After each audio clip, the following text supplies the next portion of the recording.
එක්තරා තරුණයෙක් පිඹුරේකට බෙහෙත් දාලා තුවාල වෙච්ච පිඹුරේකට. ඒක වරදක්. ඌට දඩ ගහලා. මොකක්ද මේකේ තේරුනේ?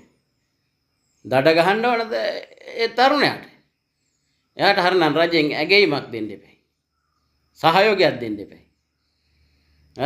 හැබැයි ඒ පිඹුර මරලා තෙල් අරගෙන හැම අරගෙන නම් ඒක වරදක්. ඒකට දඩ ගහන්න ප්‍රශ්නයක් නැහැ. නමුත් මේක වරදක් විදියට දැකලා මේ නීතිය මුල සිට අවසානයේ දක්වා ක්‍රියාත්මක කරපු ඒ නීති කණ්ඩායම පුදුම බඩු ටිකක්. මේ බඩු ටික බුද්ධදාස රජුරුවන්ගේ කාලේ හිටියා නම් බුද්ධදාස රජුරන්ටත් දඩ ගහනවා. ඇයි? ණයට බේත් දැම්ම කියලා.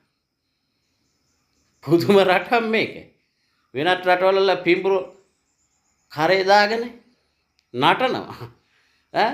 ඒවත් අත්හිංසනේ. ඒවට ඒ රටවල නැහැ. මේක පුදුම රටක්. සද්ධාවෙන් පිනක් කරත් ඒක වරදක්. දඩ ගන්නවා. පුදුම රටක් මේක.